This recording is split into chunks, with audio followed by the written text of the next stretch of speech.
Hello, everybody out there in YouTube land. It's your T-shirted historian, and wow, exciting times for this channel. Yeah, we've had a series of really great guests over the last few weeks. You know, we had Nick Beery a few weeks ago. We had Blackwall last week. Today we've got Alexander Macris, and next week we have Mark Reinhagen. Wow. Yep. Oh, the Vampire King himself. Yeah. You're invited if you want to come. Nice. I like Mark Reinhagen. I think he's a very talented designer. He is, and he's like super smart. He kind of feels fatherly when he comes on. I was like, I'm like, oh man. But hey, Grim. Is that a crochet jacket? No, it's a knitted jumper. Do not question him. It's for me. That's all that matters.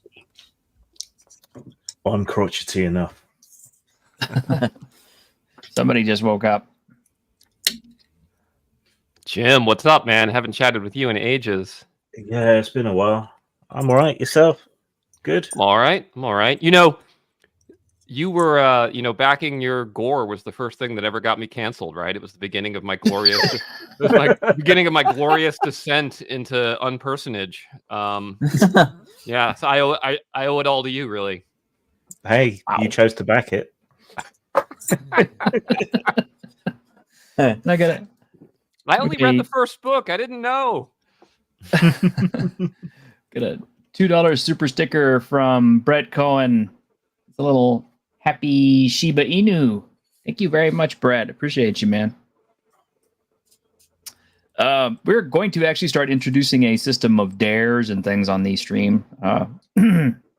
There won't be like horrible things, but there'll be things like, we dare Ironcaster to drink actual water from his own place, from his own tap.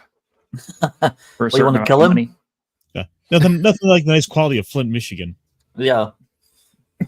It's like, is that a whiskey and Coke? No, it's Flint, Michigan water.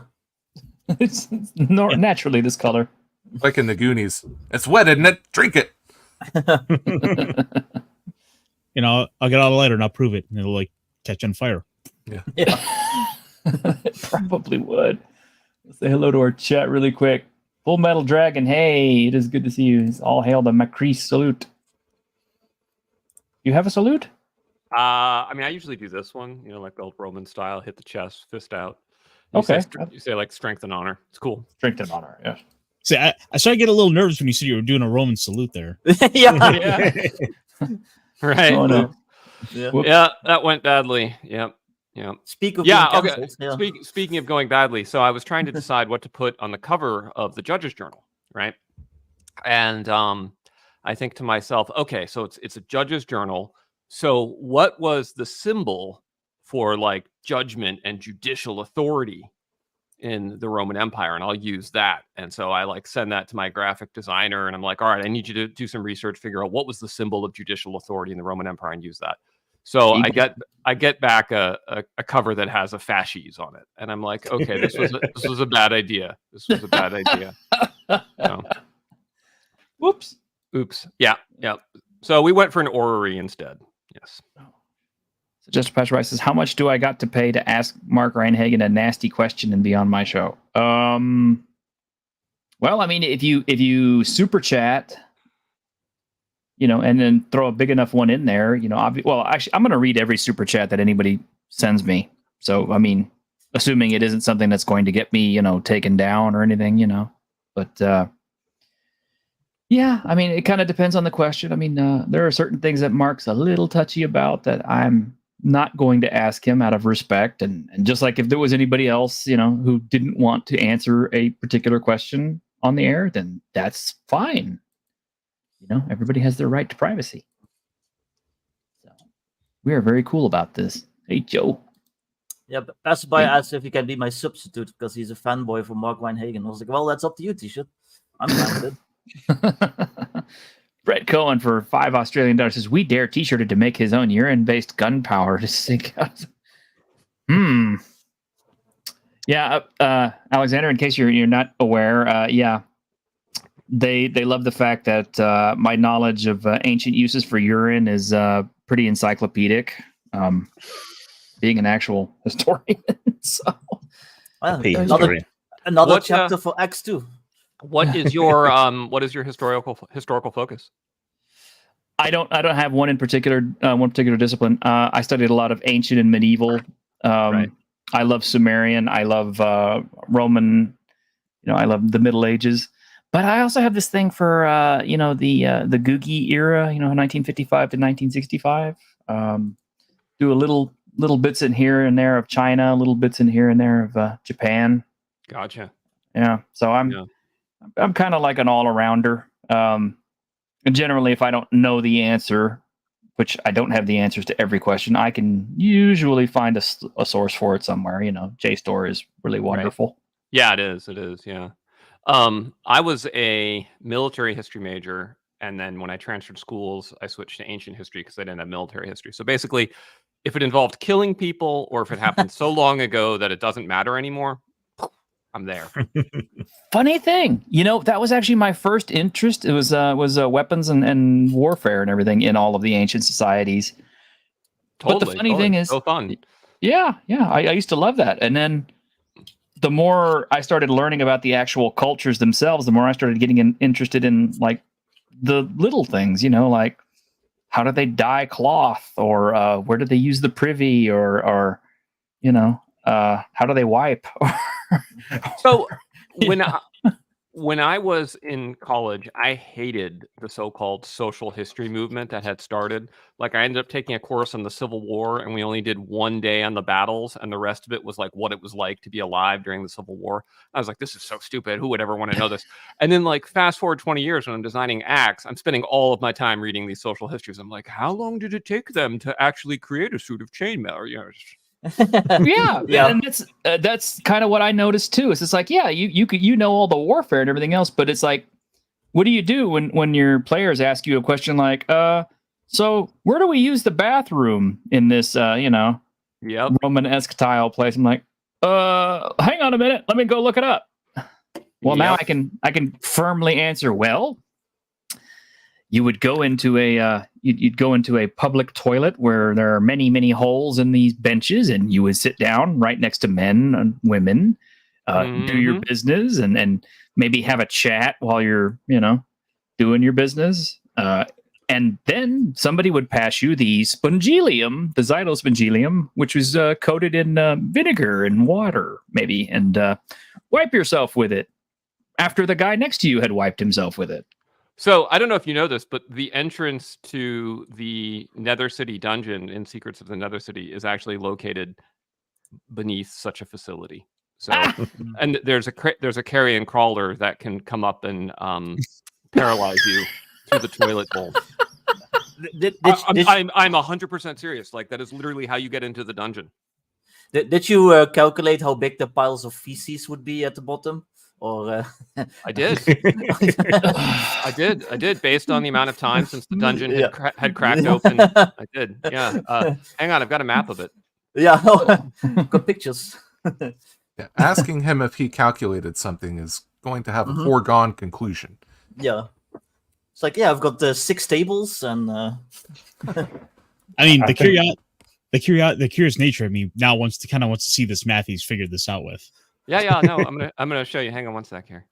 I think LSEXP did a whole supplement called Fecal Layers based on. All you just need to know is the population of the city, and then the amount of time since the entrance had cracked open into the Nether City, and then the average amount of waste that a person produces per day. So I was joking, but I assume you're actually serious.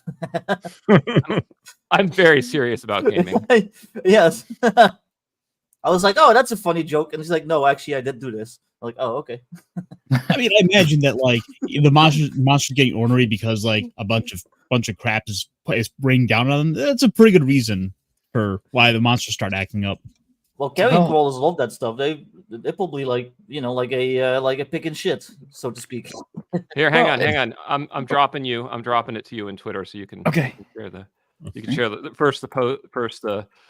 3D image of how the toilet connects to the dungeon. So you can see there's your little row of seats, just like they had, and then All right. Just a second. Let me pull it up. I'm not sure if I actually have this one. I have. I've been kind of sporadically ordering ACKS Adventures and things here and there, but I may not have that one yet. But I can say one of the things that I'm happy about is the first time I ran ACKS, just as a test, I had everybody build characters, and I literally ran the old basic D&D Lost City adventure. oh yeah, I used Lost City for the start of one of my campaigns as well. It's a great adventure. Yeah. Yeah, it worked great. Oh wow, that looks. Yeah, I would really want to go put my nether parts over that. Yummy. We even made sure we got authentic Roman style graffiti on the toilets. I don't if you look closely. Full of Duke. Yeah, there's a random graffiti table in the book. Romanes eunt domus. Dominum. So yeah, I love it. I love it. All right, so ACKS II. This is going to be so cool. All right, the first question, and I'm sure it's an obvious question, but I have to ask anyway, just in case, because somebody will want to know. So the move to ACKS II, is it because of the OGL fiasco, or was it something you were planning on doing all along anyway, and that just kind of like sped things along? I was planning to do a reconsolidation of the first edition, which had gotten spread out across many books, and so I was just gonna consolidate them into a couple core books. But then, when Wizards of the Coast engaged in its act of perfidious treachery and deauthorized the OGL, I said, "Well, I'm not comfortable keeping my main product line on a license I could lose at any time." So then I started to remove the OGL material, and since I had to remove OGL material, I thought to myself, well, this is probably as good an opportunity as ever to just update the game, and people will be more forgiving because they knew I had to update it anyway. Whereas if I had made changes in the absence of that, they would like, oh, I don't know, man, maybe you should, So anyway, so I essentially took advantage of the opportunity to improve the game. Nice. Oh my, we have so many good comments coming out. Apparently the fans are really crazy to see you too. I happen to agree with this. Lairs Encounters 2 is the most useful supplement ever. I not only like the fact that it has a plethora of monsters to work with, even some of the old favorites, but that it also has like actual encounters with them that you can drop in, which that made it like super useful to me. Yeah, I created that for my own personal use initially when I was running my Arn Empire campaign, and I just found it so indispensable that I thought this is a product. So I didn't have fancy maps, right? Like I had to hire a professional cartographer to do the fancy maps and stuff. I'm not a great mapper myself, but but it emerged organically from actual play. So each time I read one of the layers, I'm like, oh, I remember in session 41 we went to that layer. And apparently there is a lot of love by this axe. We got one here, and I think I saw somebody else. Yeah, right here. And we have a dwarf on our own panel here who really enjoyed it too. Ironcaster, do you know who that is? You're muted. He's beside himself. No, I have the faintest clue. I keep freezing. No, but that was actually one of the first products I had purchased for ACKS, and having kind of flipped through it, I need to sit down and properly kind of read through it. I'm very impressed with everything I was going through. Kind of I was kind of looking into a little bit of it and how you guys took a lot of inspiration from like a lot of modern video games, which for some people seems to be controversial, but it really makes sense. Yeah, what I tried to do was to look at like what dwarfiness was in pop culture today, and then kind of reverse engineer what a species would have to be like to create the pop culture outcome that we get. What I didn't want to do was like go back to mythic sources and try and reconstruct, because then I would not have ended up with what we think of as dwarves, right? Because dwarves today didn't really directly evolve from that. So yeah, absolutely. Like if you look at, for instance, the architecture that's used in video games, like Morrowind or where the dwarves are extinct, but still they have awesome architecture, or even better Warcraft, that was hugely inspirational in thinking about what dwarves ought to live in and stuff. Yeah. Follow-up question. When are we getting the elf book? So I would like to do an elf book.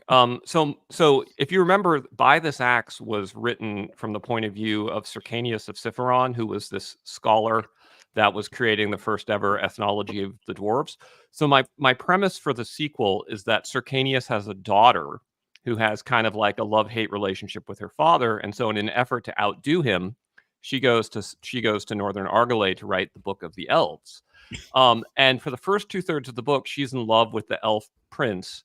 And so the elves are just described as the most glowing, beautiful, golden creatures in all of existence. Then he dumps her because she's just a dirty human. And then the last third of the book is her exposing all of the dirty laundry that he told her in the bedroom. So I think it would be really fun. Yeah. Might be hard to write, but I think it would be really fun to write. And then of course the second half of the book will be all the game mechanics, just like in By This Axe. Yeah. Nice. Yeah. The alternative would be to have Cercanius go to Northern Argolay, and he's really fun to write as well. So, well, we had a lot of questions about ACKS II. The I guess is what the Imperial Imprint is going to be is what it's going to be called. Yeah, it's Adventure Conquer King System Imperial Imprint. So ACKS II. Okay. And on the cover, I'm thinking that's a blade dancer for sure. Yeah, so that's actually, if you look at the cover, that's the sequel to the first edition cover. So in the first edition cover, she was hiding behind the throne, and the guy was looking at the crowd. Now she is leaping out of the throne, and the guy is spun around. And having played a blade dancer in ACKS, I can definitely say I like them. To me, they seem like kind of like a natural, like how to put this, a replacement for kind of the paladin, but also kind of the monk, because it feels like it's almost like that mystic monk type character. Yeah, supposed to have that kind of a vibe. I created the class initially for my wife, so that's actually her character on the cover. Oh wow! And it's the appearance is based on her. So because she wanted to have a really sort of kick-ass combatant, but she also kind of felt it was unrealistic if it was just, a typical woman without any magical powers. And so she's like, can we make basically a magically powered warrior? And that was what I did. Yeah. It's very pulpy, very sword and sorcery, the cover. Yeah. It's really cool. Very Howard. Yeah, one of my very favorite classes in the game. It's the Blade Dancer, the Zaharan Ruin Guard, and the Shaman are probably my 3 faves. Well, I have to give compliments just because, like I said, the first time we ran it, we did Lost City, but I had a group of players who, were very old school, been playing since the 70s and all that, and jaded, didn't really want to play, because they were like, oh, I don't want to have to reinvent the wheel and play old D&D again. I said, just give it a try, guys. Just give it a try. So, one guy played, your typical, magic user. I played a blade dancer, and then my other guy was kind of like, well, I don't want to play a human. And I said, okay, well, we have these demi-human variants. And I was like, okay, well, I don't like dwarves. I don't like halflings. I don't like this. I said, well, they have an elf. Okay, I'll just play the elf. I said, did you notice that there's 2 elves? What do you mean there's 2 elves? I said, well, yeah, you got your typical, warrior, wizard, elf. I said, but you also got this Nightblade character here who's like a rogue. And since the party needs a rogue, so he's like, he jumped on that and immediately, and yeah, he loved it. He fell in love with that. And then having finally gotten a hold of like the companion book and various other ACKS books, I've seen all of the different races, class layouts that you've got, including all the stuff to build new ones. And I like how the system really, if you use it right, you can kind of come up with your own thing, and you can build a character that is unique and not based on any existing class.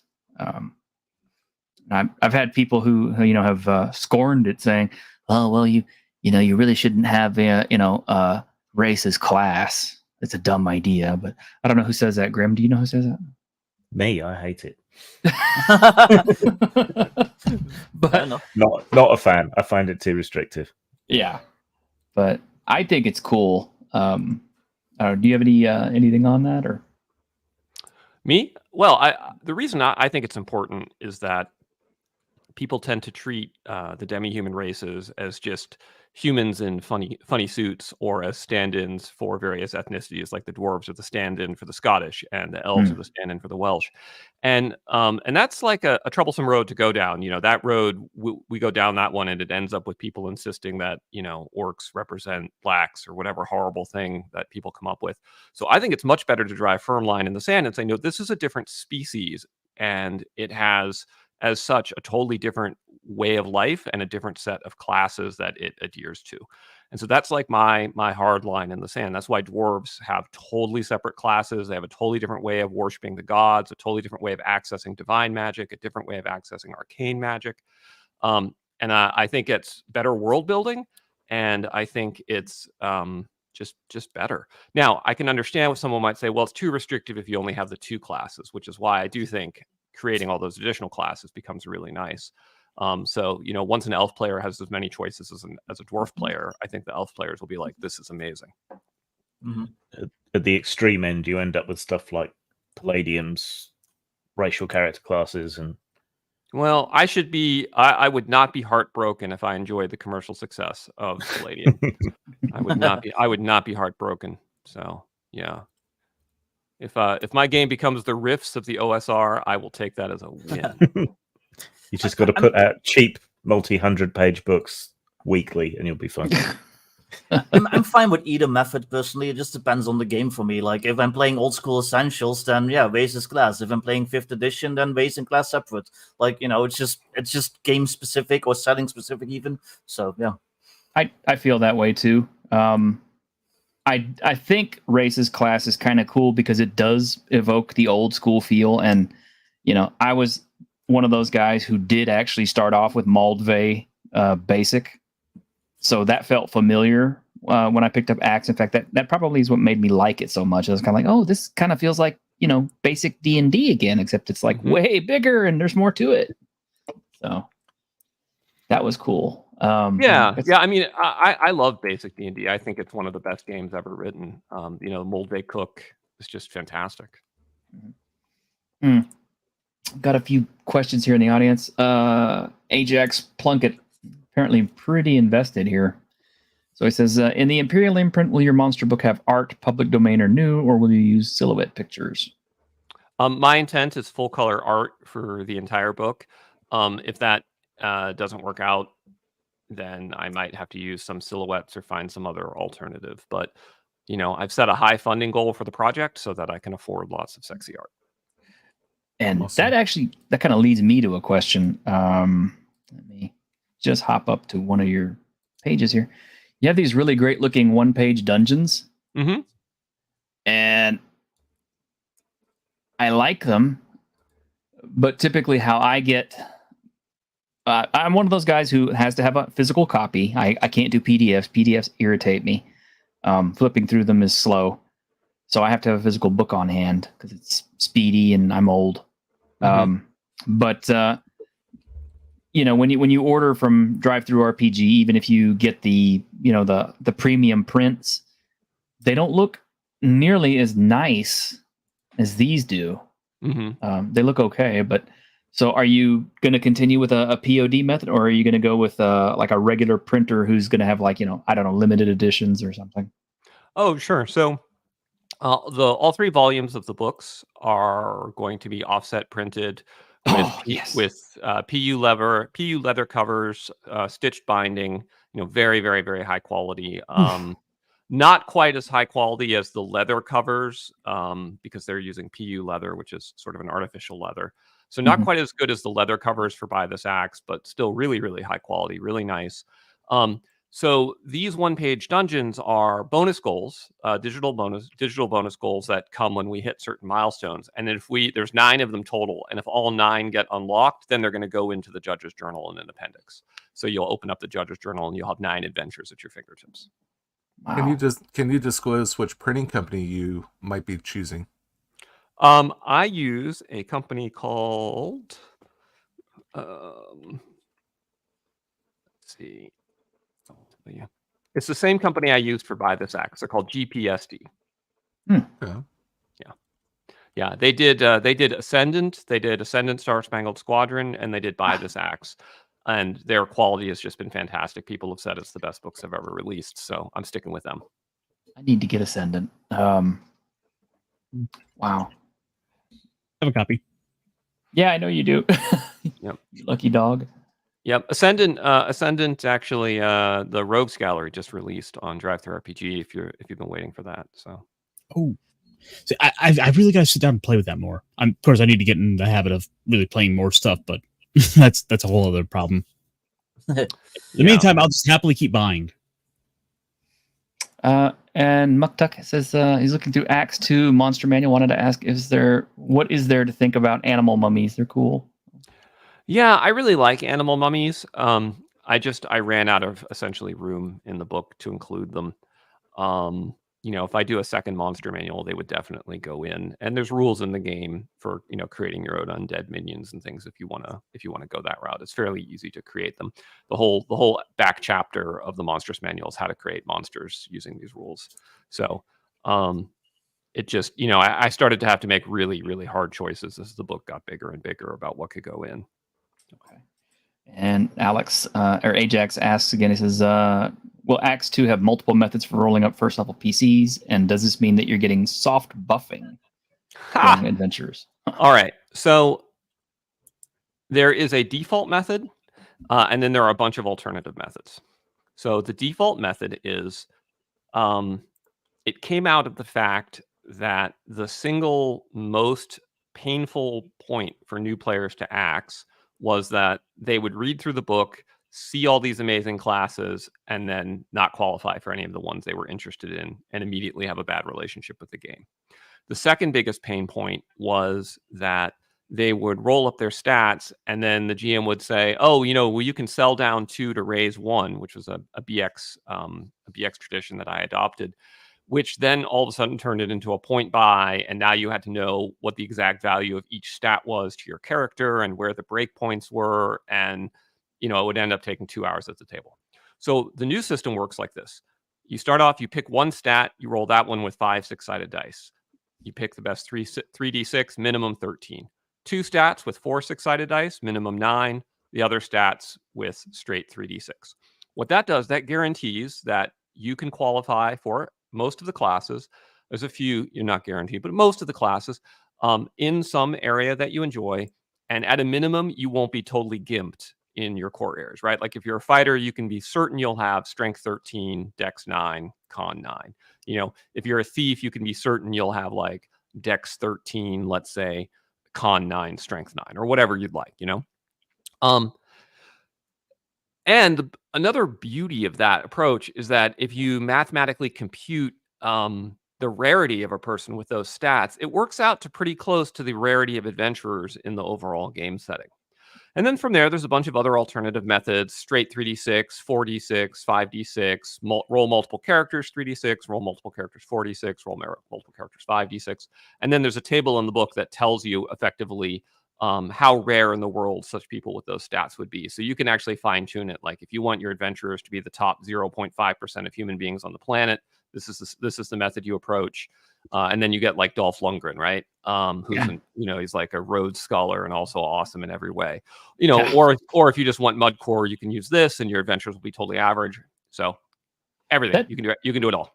And that is one thing I do like about your books, is that you have a lot of the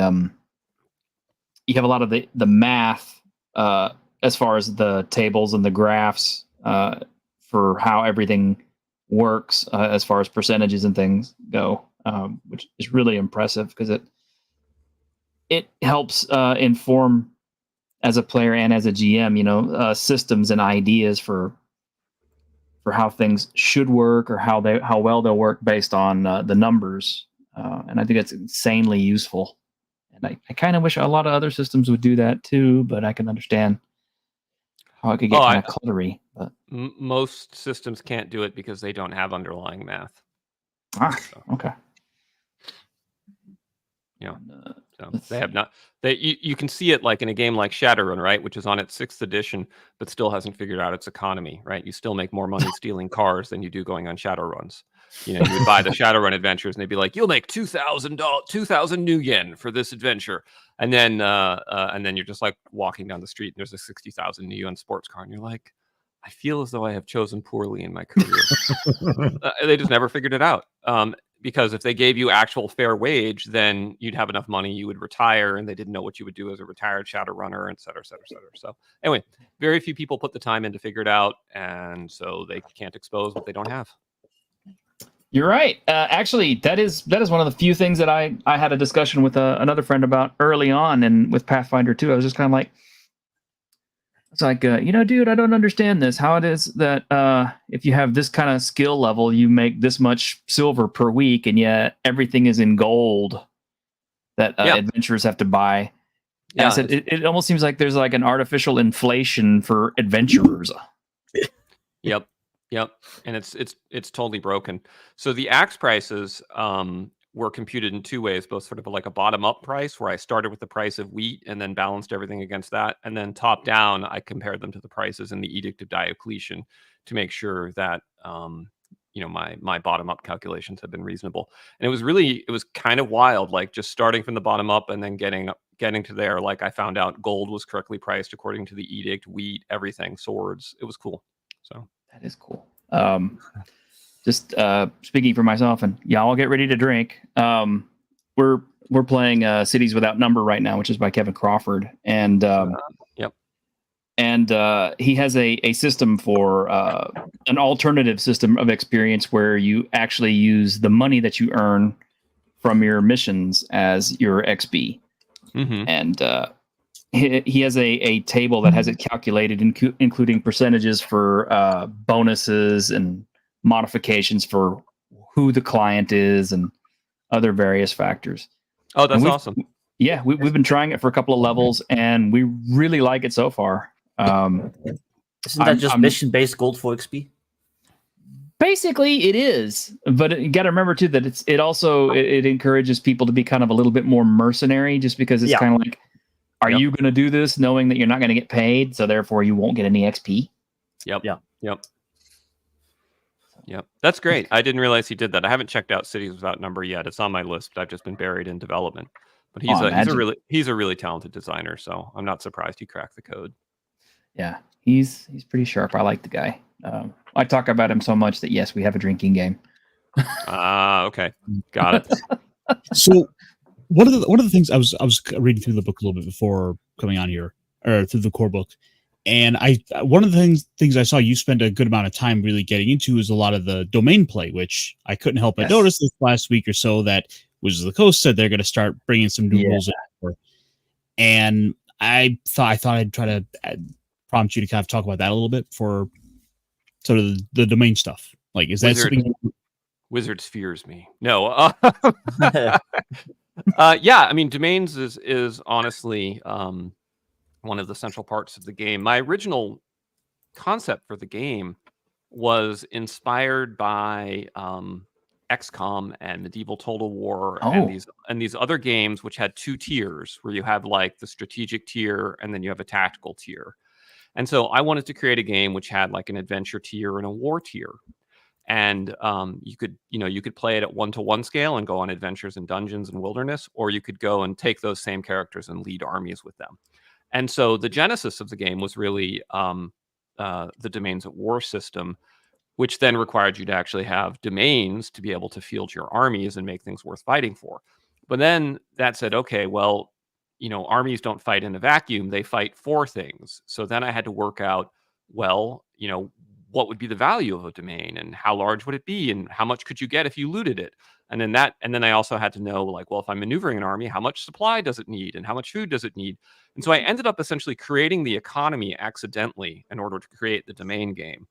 And then I released the game, and for about 5 years, nobody used the domain game, but they really liked the economy. So nowadays, though, people have got some long-running ACKS campaigns, which are making heavy use of the domain rules, which is awesome. And have you gotten any very good feedback on that? How are people taking to those rules? Oh, yeah. So I got a ton of great feedback. And so a few years back, I updated them based on the feedback. So that update is in Axioms. It's in Axioms issue 3 and the Axioms Compendium. And then it's those revised rules that are going into ACKS II. The biggest difference is that the earliest version required some iterative math, sort of like to calculate how much your kingdom earned, you need to know how much the principality earned, but to understand the principality, you had to know the duchy. So it created this cascading complexity. I was able to eliminate all their iterative math, and so now you don't need a spreadsheet or anything. You can just have a character sheet and know what your domain earns.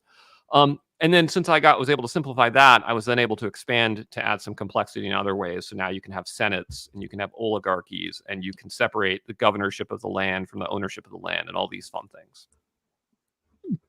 Nice. Right. Well, let's give everybody kind of a look at what we've got here. Yeah, this is using kind of the same format that your other stuff does, so that's good. Yeah, this is just my Word document turned into a PDF. So, yeah. Yep, kind of our appreciate. Oh, structural. Nice. Structural hit points. Is the final book going to be like single column, or are you doing like a double column? It'll be double column. Yeah. Okay. I like single column, but for a book of this size, it would make it so much larger that I couldn't do it. Oh, yeah. Yeah. So that's the starting character rules, everything you need, your starting ages, languages, everything like that. Senor Ocho in the chat says, "You don't need a spreadsheet." Is it in a sentence talking about ACKS sounds like a lie. I mean, I genuinely ran Lord of the Rings ACKS for 70 sessions. We didn't have spreadsheets for any of the domains. So I think what happens is that people who run ACKS really enjoy world building and simulation. And so because you could, in fact, construct the entire world in a spreadsheet, they do so, but you don't actually have to do so to run the game, because your players aren't going to interact with the entire world. You just need to create the realms that they are interacting with, which is a much simpler process. But I see this all the time, that because ACKS allows you to do something, everybody is like, well, I guess I have to do this. And so throughout the rules, I'm now like, look, this is for completion's sake. You don't have to do this. When you're designing your campaign, you don't need to calculate the depth of the water table. Yeah, the players were so preoccupied with whether or not they could, they didn't stop to think if they should. Exactly. Exactly. So it's not Tabletop Dwarf Fortress. So. I mean, some people say it's close, but it's not quite. Yeah. So this is a neat innovation, which I really like, which is for every character class, rather than roll 3d6 for gold and then have to buy equipment. Instead, what you do is you roll 3d6, and that tells you your template, which determines your starting equipment and your starting proficiencies. So it's as fast a start as you can possibly imagine. We've got the encumbrance all worked out for you. Everything's done. Boom. And what you can do is the way the system works is you can take whatever you rolled or anything less. So you're like, okay, I got gladiator. Well, I don't really want to be a gladiator, but I think it would be cool to be a corsair. So I'm going to take corsair instead. That is cool. And it's so really helpful. And also for GMs, it's really great, because if they're like, oh, well, they run into a guy who's a retired legionary, boom, legionary template, done. Yeah. That's really useful. Yeah. Yeah, and so there's a template for every class, and each one is, each of them is flavored to the class. So So this is the Explorer class. So there's now 6 core classes, 1 for each of the attributes. So the strength class is the fighter, the con class is the explorer, the dex class is the thief, the intellect class is the mage, the willpower class is the crusader, and the charisma class is the venturer. I really like the explorer.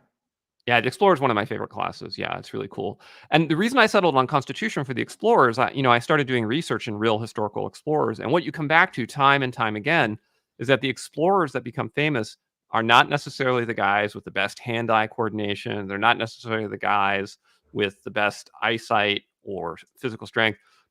They're just the guys that no matter what horrific thing happened on their expedition, somehow they survived. Like, everyone else died of frostbite, but Jim endured 18 hours and below zero. Yeah, you're just like, wow. Okay. So you're talking about like Hugh Glass. Yeah, guys like that. Exactly. Yeah. So anyway, so explorers are the con-based class, which is pretty cool. Yeah.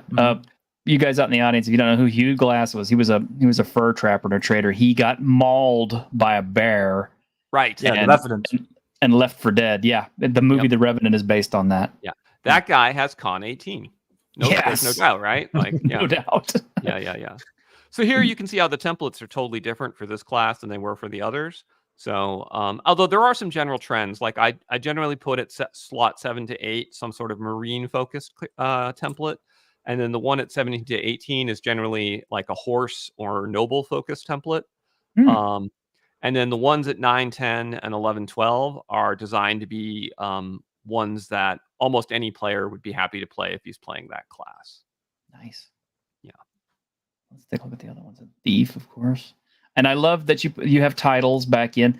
I've said this before on other shows, but when the decision was made by whoever to remove titles from the classes, it really took a lot of it kind of took a lot of immersion out of the game for me, because it was kind of like before, when you were kind of looking forward to getting that next title, because whenever people called you something like, rogue, whatever, it meant something. Right. But when they took all that out, I need to know this. What's the level 1 fighter title? I need to know. I believe Inquiring minds need to know. I believe it's Man at Arms. I was hoping it was veteran. I mean, I would like to do veteran, but I mean, that would basically put me at risk of being accused of copyright, right? No, that's just an inside joke, because I made the argument that, like, level 1 fighters are veterans, and all these people like disagreed with me and got mad at me. Oh no, you're totally right. In ACKS, level 1 fighters are veterans. The average warrior is a 0th level mercenary with 1d8 minus 1 hit points and attack throw of 11 plus. 25% of them are veterans with 1 hit die, attack throw 10 plus, and they get a +1 bonus on damage and a proficiency. So, nice. And this is built into the demographics. It's built into the mercenary hiring tables. So, yeah, fighters are in fact veterans in ACKS. Yeah. Oh, failed apprentice. They actually have like arcane dabbling and collegiate wizardry as their proficiencies. That's cool. Very fun. Yeah. So arcane dabbling lets you use any magic item you come upon without having to know its command word or being able to normally use it. But every time you do it, there's a chance of disastrous malfunction. So it's really good fun. You can be the Grey Moser. Yeah. Basically. Yep. That was definitely the goal. And I should add, thieves, more than any other character class, have been buffed in ACKS II. Okay. They now get shadowy senses, which enables them to see in the dark effectively. Like, it's supposed to be human echolocation and keen sense of smell and touch and stuff. But meanwhile, infravision has been stripped from all other player character races and classes. So the only people that can see in the dark like the monsters can is the thief, which makes them really key for scouting in a way that they never have been in the past, right? And it makes their hiding more viable. Like, it was really stupid to be like, oh, your abilities, you can hide in shadows, but everyone has thermal vision. Yeah. Thanks, bro.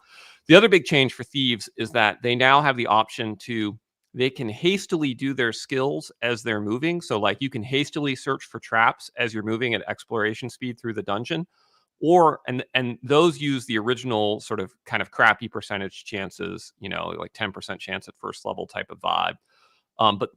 Or you can methodically search with a +4 bonus And then you can continuously methodically search by spending another turn, spending another turn, spending another turn. And so it actually allows a high-level thief can just blitz through a dungeon because he can move at his exploration speed and just be detecting things as he goes, which is really cool. Or, and at lower level, though, you know, you can use your player skill and ingenuity to think, all right, I bet there's a trap at this intersection. Let's stop here for 10 minutes and search it, guys, and you get the +4 bonus, etc. So that's a big improvement for them. And we've been testing that in gameplay, and it's just been great. People love thieves now. Yeah, I like that.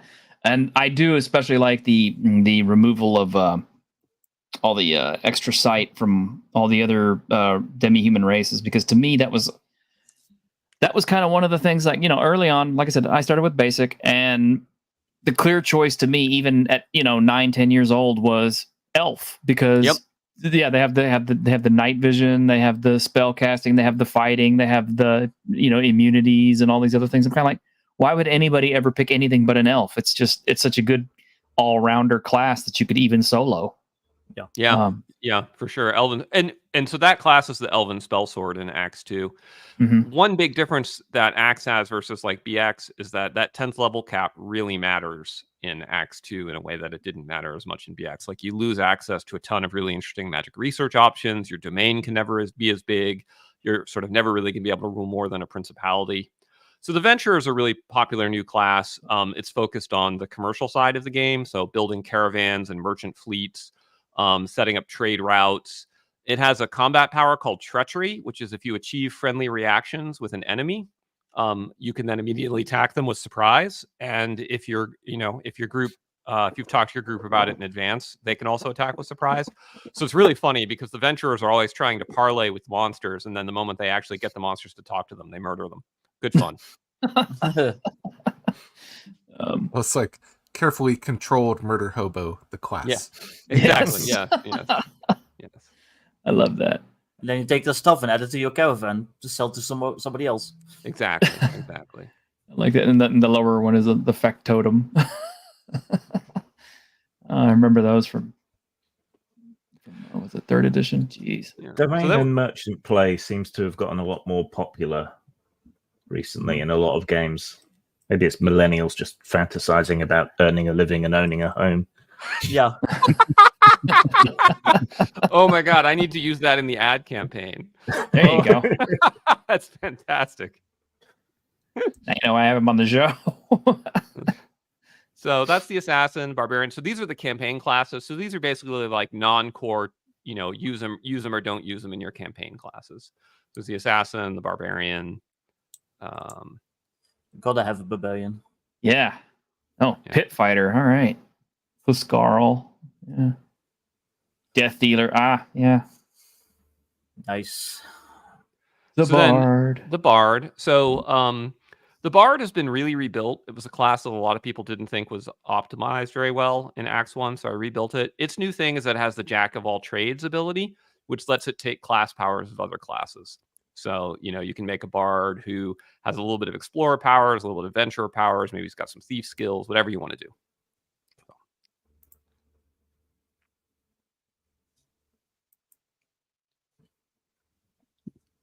Oh, fantasy influences? Is that what the question is? Ajax asks, what are some of the panel's literary fantasy influences that we have to help shape games we write, or I assume run?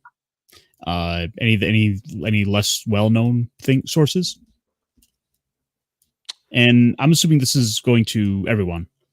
Yeah. Well, if we're going to answer that question, we got to start with Alexander, because it's his game. What are your top 3? All right. So the ones that I put, I actually have an Appendix N in the Judge's Journal. So the ones I put as like the star, these were the most important. It's Poole Anderson's Broken Sword, R. Scott Baker's Prince of Nothing series, the Iliad, Conan, Wizard of Earthsea, and Tomb of Adawan, but none of the rest of the books, which don't exist. A Song of Ice and Fire, obviously, Lord of the Rings, Silmarillion, Chronicles of Amber, and Beowulf, I would say, were probably like the ones that are most influential on me. There's some others in the list too, like the Malazan Book of the Fallen, the Rune of Unmaking, Michael Crichton's Eaters of the Dead, things like that. But those were the big ones. And then like nonfiction, it's a huge list of stuff I researched, which is pretty boring to share, so we won't go into that. Nice. Always good choices. T-shirt. Hello. Sorry. For some reason, I muted myself because I'm an idiot. But mine is unequivocally Robert E. Howard, Conan, pretty much, and Call to a lesser extent. But anything Howard is pretty much that's like my first love, always love. A very, very close second behind it is Moorcock, because I like Elric. But I guess I'm kind of old school that way. How about you, Victor? Lots of urban fantasy, like Dresden Files, Monster Hunter International, and stuff like that. I'm really big David Gemmell fan, especially the Draenei saga. That's like really cool. I could totally see actually using ACKS to run like a Draenei type game.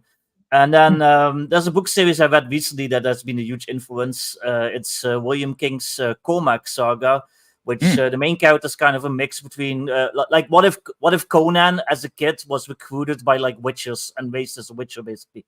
It's kind of like that, and it's really cool. It's really awesome, and the world building is like really interesting.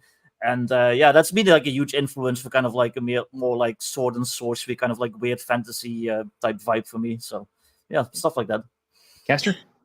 A couple of things that pop out to me is for as far as gaming, Guild Wars 2 has been a massive influence for me. I've been playing this I've been playing the game since it came out in 2012, and I can't get enough of that. That's one of the big influences for me for running stuff.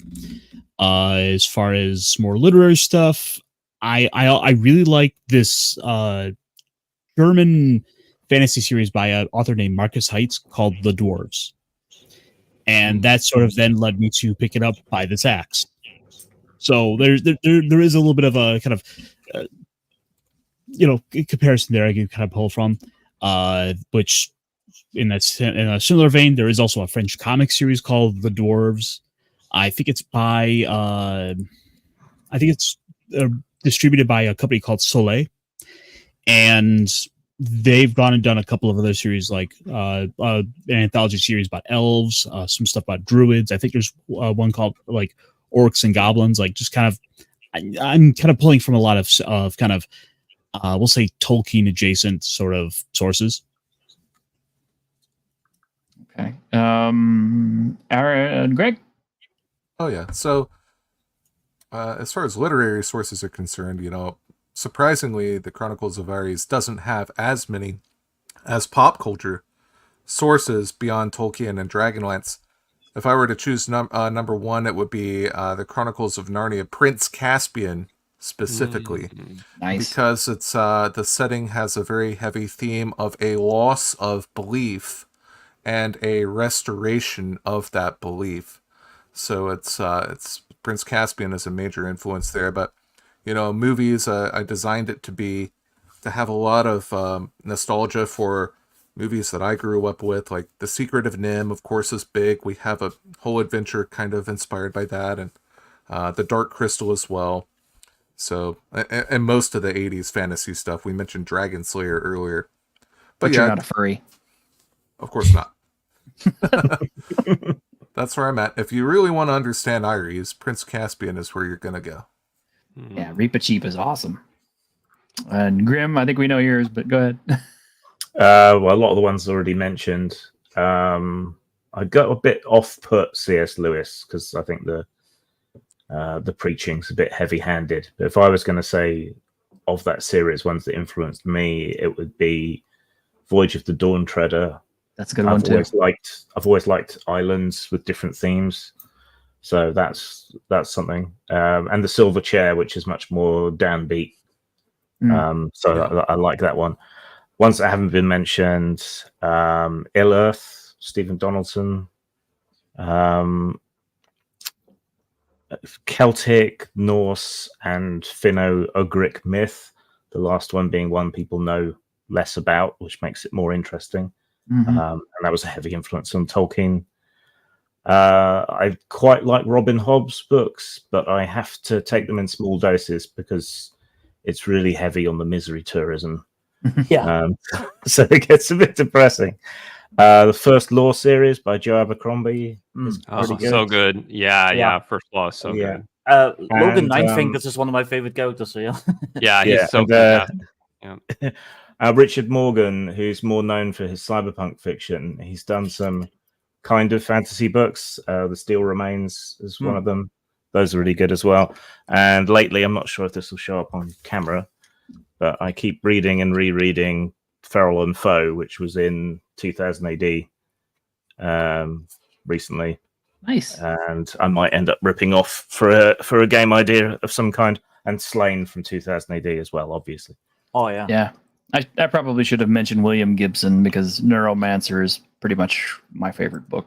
Great from book. any author besides Howard. Yeah. You know, when you mentioned kind of standalone islands, like one of the other obvious ones for me that came to mind was One Piece of all sorts. Yeah, just because it's out there from sort of the usual batch of materials that we're kind of drawing from. Yeah, Right, Clive Barker's Abarat is good for that as well. There's different islands for each hour of the day and hour of the night, and that's good. I would have put Prince of Nothing series and Aspect Emperor as my number one, except for the fact that R. Scott Baker betrayed us in the last chapter of the last book and will forever live in infamy. So now I guess First Law would actually probably be the favorite series I've read lately. That was so good. I need to put some time down and go back and actually read through all of the Black Company books because I've only got started on it and I've never actually finished it. Oh yeah, those are great. Yep. There's a sci-fi series I read recently. It's called The Strange Company, and it's basically the Black Company in space with space mercenaries, and it's really awesome. We're nerds. Yeah. Let's see. We had a question from Full Metal Dragon. He says, "Why didn't the 3 elf and dwarf classes from the Player's Companion book make the ACKS II cut?" Just limits of size. I mean, the book is getting so big. I had just done a dwarf book, so it didn't feel like a smart use of page space to just reprint those classes in the core rules. And I have plans to do an elf book, so it also didn't seem like a smart use of page space. You know, when the book is already sort of well over 500 pages, like every page really starts to count.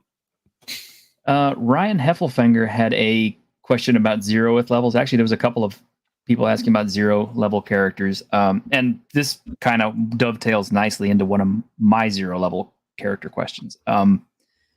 We have seen, DCC, of course, but there's also there's another game out there which the name escapes me right now at this very moment, but I've played it before. That uses a lot of 0 level characters and character funnel type setups to, weed out characters and end up with viable first level characters. So I'm kind of curious about the 0 level ACKS character rules. Yeah, so fully supported. It's in the Judge's Journal. There's a system for dynamically generating 0th level NPCs. You roll their profession or occupation first, and then you from that you then roll their stats. You adjust the stats as necessary to match their profession, and then they get proficiencies based on their profession and equipment based on their profession. And then based on the number of proficiencies they have determines how much XP they need to make first level adventurer, and which proficiencies they have determines which character class they go into. Oh, look, I've been there. So, Yeah. No T-shirt in the equipment list. Yeah, no, yeah, need to put a T-shirt in the equipment list. And there's our Blade Dancer. Mythful oh T-shirt. yeah. Yep. Yeah, and I thought this was pretty cool because you mentioned the temples of Iana. Yes. Yes. Because I recognize that from Sumerian myth. Yep. Yep.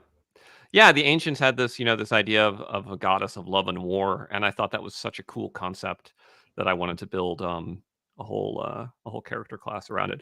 So the idea in the world of the Aran Empire, the Temple of the Blade and Veil has two different orders. It has the order of the Blade Dancers, and then the Order of the Veiled Dancers.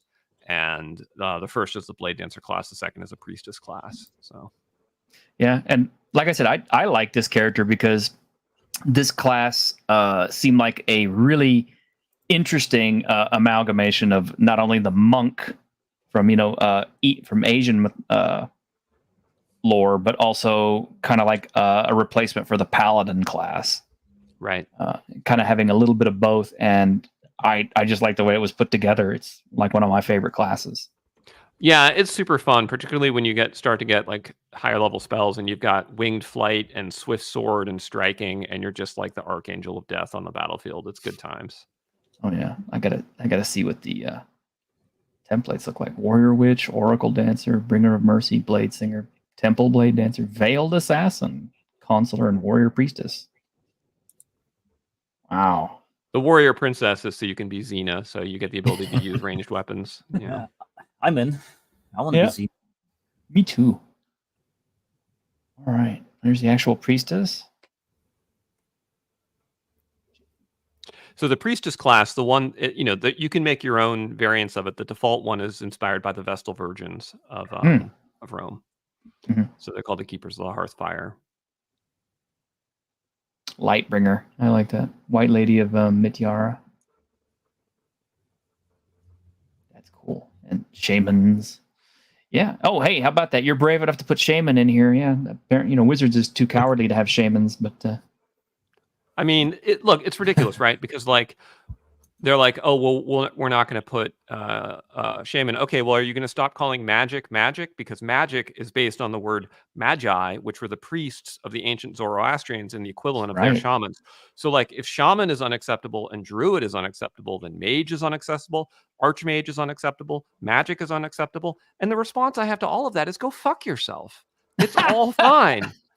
Like Well, any person who thinks that shaman is not an acceptable term for a role-playing game just should not buy my game. Don't buy it. I don't want you as a customer. Forget you. Go away. well, what about cleric and all that stuff? Like, so, like, that's very Christian, but that's fine. But like, yeah. Yeah, no, I am just over it, right? Like this Yeah. I am over it. I have appropriated everything I want and like and put it in there. It's not Dude, you're even one of my favorites now. I think it's of not course even the- appropriation though, because shamans and animists and the concept of a spirit animal, all of that stuff appears all over the world in the roots of so many different cultures. No one Yeah. can lay claim to it, so it's Yeah, all exactly. based on nonsense anyway. It's like that. It's like that old. To me, it's like that old meme by Maddox. I don't know if you know that guy, where he's like, "For every animal you don't eat, I'm going to eat 3." That's how I feel. That's how I feel about WotC. For every problematic thing you remove, I'm going to add 3 to my books. and I would just say yes, but I don't think they're problematic. Like, No, I don't think you so. know, Do you either? ha- you- But still, Yep. Yeah. Agreed. So And we're over an hour at this point. We're like 3 minutes over. I want to respect your time. So if everybody is cool with going a little bit longer, or that'd be great. Otherwise, Oh, I'm Well, sorry. we- I put it down for 2 hours, so I'm okay. Everybody we else? have 475 pages more to go. I mean, it's a big book. Yeah, it's a big book. Are you able to see the table of contents in the PDF? I don't think you can, right? Like, I think it's not. I don't think it's implemented. So Nope, not yet. Okay. Yeah. Wounds and things. Yeah. All the Winded conditions. These are all your Wounds and conditions that you things can and suffer. stuff. Yeah. Underfed. Yeah. I actually like all these different conditions because it actually opens up more things for GMs to be able to afflict people with, but Yeah. not necessarily to be nasty, but just these are common things that could happen to somebody. Yeah. Yeah. It also just makes the game easier to write in my experience. Like, I'm currently trying to write stuff for old school essentials, and I'm like, okay, so what do I like? I'm putting in like cybernetics or something. It's like, well, what should this do? It's like, well, I can only give a +1 to attacks so many times. So Right. it's nice when a system has like different things, different mechanics you can engage with. Yeah. I mean, imagine a weapon that inflicts choking and vomiting on somebody. It's Right. Exactly. Yeah. I like it. So, and it's great because I'm able to broadly use those across different game features. You know, you can have spells that do it, magic items that do it, weather conditions that do it, etc. So this is the setting. So there's no little appendix, has about 10 pages on the default setting. Oh, nice. I'm gonna jump back because we were just hitting the demi-humans. I'm like, this is the part that everybody's gonna want to see. Well, kind of related to the conditions, because this got me thinking of, there's a cool little product you can buy, and several people make it. It's like a little condition ring. I guess it's for D&D, but it goes on top of your miniature. Do you envision ACKS II as being mostly a miniature-based game, or is it theater of the mind? So let's actually scroll down a bit into the combat section, and I can answer that. So past equipment and past spells, so it's going to be a big scroll. That's quite an equipment list. Oh, yeah. Well, I mean, you can't be like, you know, we needed you to be able to be a king, so you got to be able to have castles and shit. Keep going. Keep going. That's the spell list. Yeah. A lot of spells. Like, there's like 30 spells. Okay, scroll up a little bit. We're almost there. Yeah, scroll up now. Yeah. Scroll up, scroll up, scroll up. Okay, yeah. So you can see, keep scrolling up. Yeah, you'll see. Yeah, so it's definitely designed. You can play it theater of mind, but if you want to get hyper tactical with it, you totally can. And so the first section of the combat rules is like, hey, we're just going to call out the stuff that's specific to miniatures, and then after that, it just proceeds in. So if you scroll up again, you can see some more stuff. There's some more like. Oh wow! Yeah. Okay. Mm-hmm. Yeah. Yeah. Yeah, coming from a 3rd edition game mostly, that helps. Oh yeah, and you got ranks and everything too. Yep. I would actually kind of like to see how a Macedonian phalanx would look in ACKS rules. Oh, I mean, we built it. It's in Domains at War, and you can use it in the dungeons. They're really powerful. So it's double ranks of polearms with roughly 9 of them in a 10-foot square, and they're super badass. Yeah, I mean the Sarissa were so huge. It's just, yeah,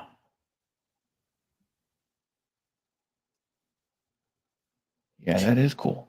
I'm surprised you remember your own rules with all this stuff written. I write stuff, and then like I'll play test it, and people ask me like, so how does this work, Victor? And I'm like, I have no clue. Let me look it up. Right.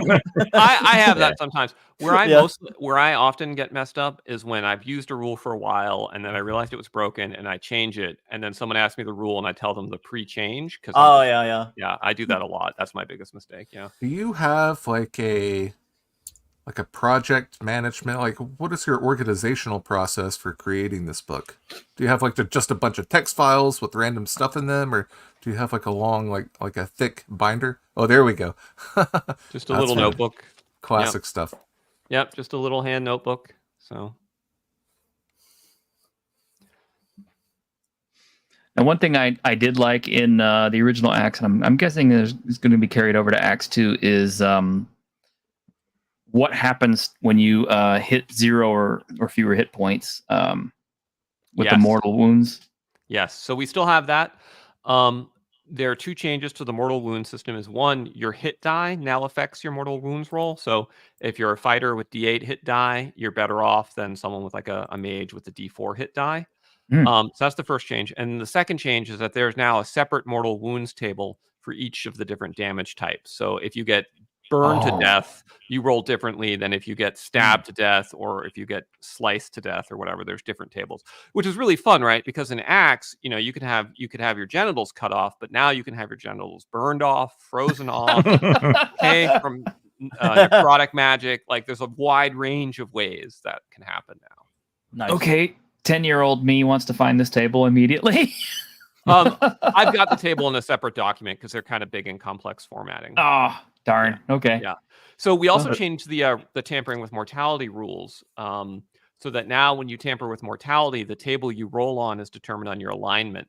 So if you're good, you get stuff like you glow in the dark to undead who can detect your presence. And if you're evil, you get things like your body takes on the pallor of undeath, -2 penalty with humans, but +2 reactions with undead, stuff like that. So like Small it kind of like die. Yeah, exactly. Yeah, like small plants die and you're the chaotic character, but then the equivalent for the lawful character is that songbirds and chipmunks and rabbits think you're great and follow you around when they encounter you. So Kringe hit me with a question, trying to embarrass me, I think. But he says, "Hey, T-shirted, how does ACKS stack up to the show's favorite system?" Okay, well, yeah, my favorite system is Crawford's Worlds Without Number. Quite simply because it just lets me build characters that no two characters are necessarily alike. Plus, I like kind of what he does with shock damage, having different weapons making a difference against certain different types of armor, and I just like what he does. I mean, so how does it compare? Well, I mean, obviously, like I've already said, Worlds Without Number is my favorite. I still like ACKS, like I said, because it very much gets into the whole and gets me in my whole, it's basic, it's fun again kind of mentality, but also the depth that ACKS gets into. Pretty exciting now that I'm actually getting to see what ACKS II has got going for it. And like I said, there were things about the first ACKS I really enjoyed. Like I like the Mortal Wound system. I like some of those classes and the way they were put together. I don't know. I guess it just kind of depends on which kind of a game I'm running. Would I run either one of them? Yeah, I'd run either one of them pretty easily. But ACKS kind of has its own flavor that fits, like ancient world, Sumerian, Babylonian type, Roman type feeling, in my opinion. Yeah. Which I like, which is not a bad thing. I'm not criticizing that. That's not a bad thing. Worlds Without Number feels a little bit more in tune with what I normally like to run, which is kind of like a techno fantasy type thing, where you do have ancient machines and things like that exist, and strange lands and worlds and ruins and all of that exists in ACKS. I mean, we have actually more robust rules for strange machines than Worlds Without Number. The automatons chapter of Barbarians of Kanahu. Barbarians of Kanahu supplement. Yeah. No, but I mean, even the Aryan Empire setting, like there's an ancient race called the Kepri that were technologically advanced. They're in Lairs and Encounters. They have technological gadgets and equipment. So we do all of that. Okay. It's just it's more subtle about it. Yeah. And definitely one thing I do like between both games is the fact that I can use both games together. I have actually taken the Book of Lairs and used it along with Worlds Without Number, and just drew the encounters straight from there, and it's like, and it works one for one pretty well. Yeah, I mean, they both are inspired by similar games, so they're relatively compatible. I know a lot of folks use some of the random tables that Crawford has made. Like, he's really good at creating interesting random tables, I think. Oh yeah. So just give me a year T-shirt. I'll write X Modern, and you can do. Awesome. So I wanted to ask of Alexander. This might be a tough question. So,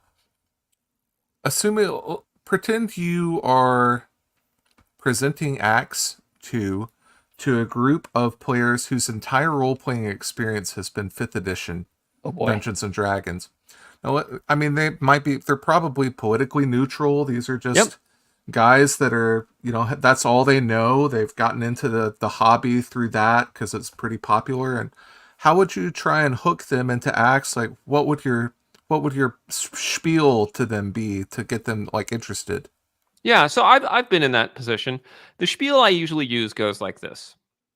Dungeons and Dragons 5th edition is really good at doing fantasy like you'd see in the Wheel of Time TV show, or like you see in Rings of Power, or these other high magic settings. The heroes are going to win in the end, it's about like fighting the evil Dark Lord. ACKS is a lot more like playing in the world of Game of Thrones. Anyone can die at any time. The stakes are thrones and crowns and rulership of realms. Often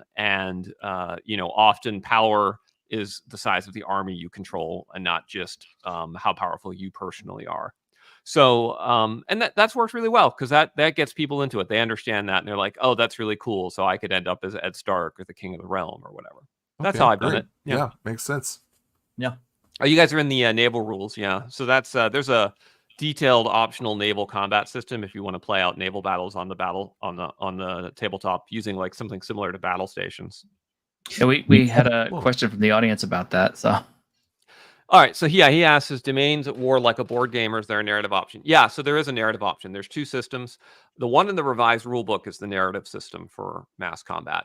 And then there's a separate book called Domains at War Battles, which is the full tabletop game. It would just be too long to put into the core rules, but they're fully compatible. Mm-hmm. So, yeah. The way the narrative system works is basically you have your troops, that each troop has a battle rating, and you just assign your troops to either the left, the middle, or the right flank of your army. The other guy does the same, and then they sort of fight each other across, the left fights the right, the center fights the center, the right fights the left. And then your heroes, your player characters and your NPCs can then do heroic forays where they pick a particular section, left, center, or right, and they foray into that, and then they fight units that are from that section. And whatever casualties they inflict in a 1-to-1 scale then get removed from the mass combat. Nice. Yeah, I do like, and we talked about this on Natural Ones, but I like how, there's a lot of rules for like mass combat and domain play and stuff, but you don't have to engage with them right away. You can literally just start off as like, cool low-level adventurers and then work your way up to that. So that's also another easy way to get like, more 5e oriented players into that. You just start small, do some dungeon crawls, some hex crawls, and work your way up.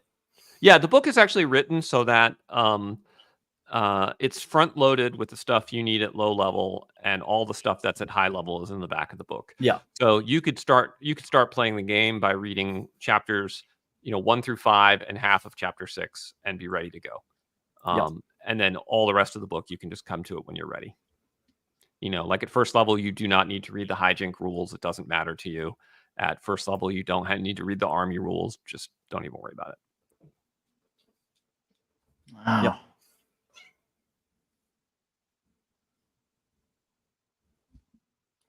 And this is all going to be in one book. Yeah, one book. Yeah, this is the core rules. Yeah. Wow. Are you sure you haven't decided to go for the coffee table option? What's a coffee table option? Oh, the coffee table book. Oh, I guess it's kind of a coffee table book. It's pretty big. Yeah.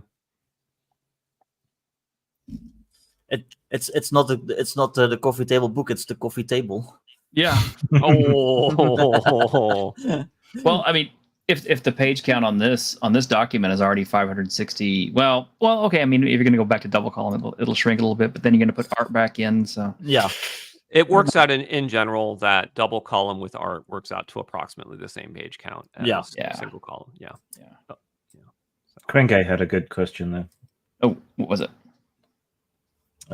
Says, I'm not an OSR guy. I have my cyclopedia and copies of Knave and Lamentations. What does ACKS offer that they don't? Oh man, so much. First off, in all three of those games, fighters and thieves never really stack up and play on par with mages and clerics. Rules Cyclopedia tries to address that with like the weapon mastery rules, but those are kind of over complex and broken. So ACKS fixes all of that. ACKS combat is way more exciting. We've got cleaving rules that really let powerful heroes function like Achilles on the battlefield. And then getting out of adventuring and then into wilderness exploration, or combat and dungeons into wilderness exploration. We've got robust rules for terrain challenges, weather, anything you want to do to run like a wilderness survival oriented session. We've got naval rules with the same, so naval challenges, whirlpools, typhoons, battles with sea monsters. And then we get into the domain rules where there's a complete fleshed out system that you can use. You've got rules for running criminal syndicates and thieves guilds where they can conduct hijinks on enemies, assassinate enemy senators, steal, smuggle. We've got rules for mercantile ventures where you can run businesses, you can set up merchant caravans and trade routes. There's rules for magic research that aren't just magic items and spells, but you can literally create undead. You can crossbreed monsters to create your own new breeds of monsters. You can create new types of undead and animate them. You can build golems and create new types of constructs of your own design. And then there's even rules for experimenting with magic to break the rules of magic and do things that are otherwise impossible in the game. So, I mean, they're just not even in the same ballpark in terms of breadth and completion. ACKS is a beast of its own. Yeah. There's no other game like it. The path of exile of tabletop RPGs. Yeah. Well, nothing against Lamentations, but isn't it mostly just BX, but with like a really interesting setting? Yeah, with some minor changes, right? Like Lamentations makes it so that only fighters get better in combat, for instance. Yeah. And look, I like Lamentations. I have most of their adventures. I have the core rules. It's a good game. It's just a very different game. Like ACKS is really a simulationist game. If you want to be able to run a living world sandbox, and no matter what the players want to do in that world, we got you. Like ACKS already does that. Yeah, definitely. Like, you just scrolled through our spelunking rules, right? So like, how often do you have things come up in a campaign and be like, hey, my character wants to rappel down the cliff using my 50-foot rope. How does that work? And now you as the GM are like, well, I guess I'll make something up. No, we've got rappelling rules. Hey, we want to set up a crawling traverse to cross this chasm. How do we have to do that? Okay, we got rules for that. Hey, this is a choke point that we have to crawl through and we might get stuck while spelunking. Well, we've got rules for that. So like, it's all there. I need to jump over something. Okay, we got rules for that. Actually, what caught my attention when I was looking through stuff was because a lot of our gaming takes place with overland adventuring. Stuff about wilderness survival actually is my biggest interest, and the fact that it's in there and it deals with aerial reconnaissance and wandering monsters and land surveying and everything and navigating. Yep. But then also actually finding stuff like starvation, dehydration, everything. That is really, that's my bread and butter right there. Because so many times, the game I've played the most in the last, 23 years has been 3rd edition. Mm-hmm. It's not like I never played anything before that. It's just my group started playing 3rd edition and they never really let go of it. It's just what they like, and they will not let go of it. And things got considerably worse after I introduced Pathfinder rules to them in order to kind of break them out of the 3rd edition. And they were, instead of breaking out of it, they just said, "Oh, we'll incorporate that." So now we have a mishmash of 3rd and Pathfinder rules, which is super duper dense, detailed, and lots of stuff. But so much of that stuff is just broken down to roll a dice. Okay. Well, your skills are so high that skill checks become like meaningless after, let's say, 3rd or 4th level. Yeah, because the difficulties. A lot of the OSR guys have some negativity towards 3rd edition and 4th edition. Mm-hmm. I don't really have any negativity against 3rd edition. I ran 3rd edition. I really liked it, and so when you think of like OSR as a reactionary movement, I think a lot of the more rules light OSR guys were reacting to, 3.5 was too complex and I want something simpler, which is totally fine. Like sometimes I want a simple game too. My problem with 3.5 and 4th edition was not that they were complex. It was that they were broken and they didn't simulate the game world, which made no sense whatsoever. And all the mechanics were disassociated from reality. Everything was unbalanced. Casters were supreme, et cetera, et cetera, et cetera. Yeah. So like if someone said, "Hey man, your game is as complex as 3rd edition," be like, "Yeah, I could see that. I could see that in some ways it is, but it's not broken. It's way better balanced." Yeah. Yeah. Definitely. Patty's Parlor has asked, what do you say to the novice games writer? Being the guy who has the meme, ACKS has that. And then when they say that, why should I make my own game when ACKS has already made my game? In my opinion, as someone who's making my own game, the knee-jerk reaction will be to say what Full Metal Dragon has said, just don't make a fantasy RPG. I disagree. You just have to change your mindset. If you want to make a fantasy RPG, don't think, how can I compete with ACKS? That's not where you want to go, right? No. You want to think of, this is what I enjoy playing. Other players might enjoy it. I want to create something that I enjoy and that other players might enjoy. And if if you can find some holes that you can fill that ACKS does not cover, or some other system doesn't cover, then go for it. But I don't think you need a competitive mindset, because in this landscape with hundreds of fantasy RPGs flooding the market, the cream rises to the top like Macho Man. You know, you're not going to beat ACKS II.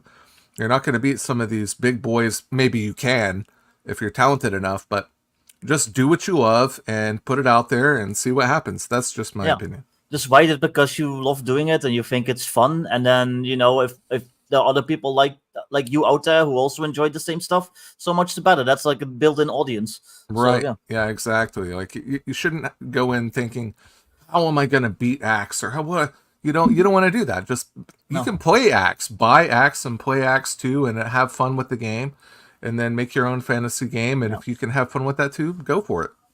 Yeah. Not to mention, it's like I'm always telling people, I have a big stack of basically OSR, AD&D, and all these other games.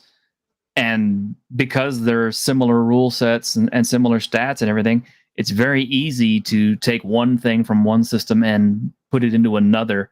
So let's say I'm running Worlds Without Number, but I have somebody who's just dead set on running, the elf fighter mage type, but he doesn't want to do the one out of Worlds Without Number. He wants to do, the very one from basic D&D or from ACKS. I'm like, okay, well, it's not too difficult to incorporate that. I just have to kind of like figure out, ACKS already has skill systems built into it, so it's not hard to translate that stuff over.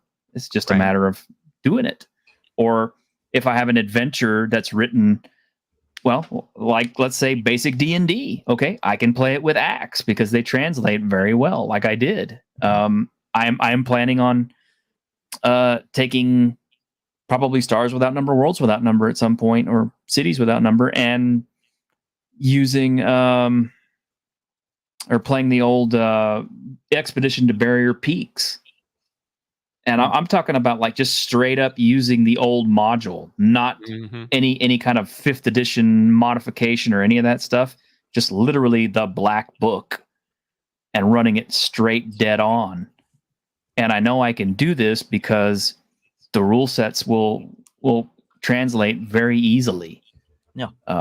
Whereas if you have something like 4th edition, it gets a little bit more difficult. If you have 5th edition, it's a bit even more difficult. I mean, it's kind of like the further you stray away from your base, the harder it gets to cross over. Yeah. So. My advice to a starting game designer would be, for the love of God, don't do it. Find a high-paying job like McDonald's. If you still want to proceed, then my advice would be to start with what I call a mashup. So, for instance, pick a game you really like, and then another game you really like, and then see if you can kind of hack together their different components in a way that is fresh and different and makes them new.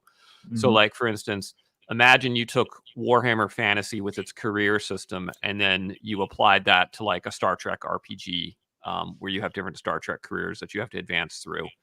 Something like that, right? I think that's a really good way to get started. And then in general, what I try and do when I design is I avoid like muddy waters to sail for blue waters. So like, for instance, with the superhero genre, everyone was doing either D&D clones like Mutants and Masterminds, or they were doing rules light story games. So I did a crunchy simulation, right? It was blue water, and that game did really well for me. So I try and avoid ever going directly head to head with a category killer in its genre with rules that are similar to it, unless, there needs to be something that's going to really make it stand out and be different.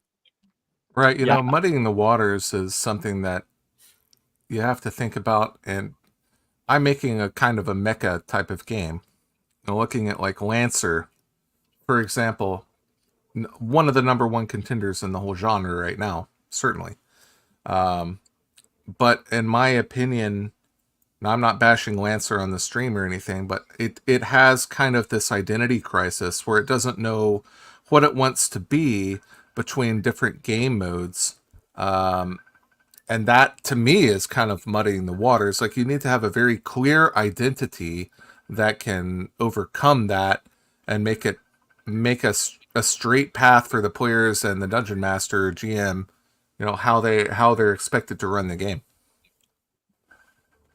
I can answer this one. Nerdity. Okay, so how well would ACKS II work with smaller groups ranging from 1 to 3 players and a GM? The very first ACKS game I ran was with 3 players, and it was Lost City. It was literally the basic adventure Lost City from the old D&D books, the purple book. I mean, yes, it was a newer reprint, but it was still the basic book. And it translated just fine. And even with 3 players, we had a Nightblade, we had a mage, I forget which type. I think it was a wizard, and we had a blade dancer. So we had all of our bases covered. We had our sneaky, we had our magic person, and we had our fighter who could also do a little bit of healing. And it played very, very well. We had a lot of fun on the adventure, and it worked just fine. There's always hirelings too, so. Yeah, there's always hirelings too, which my players never use. Yeah, my players never ever use those. But I just recently got my players to start using them.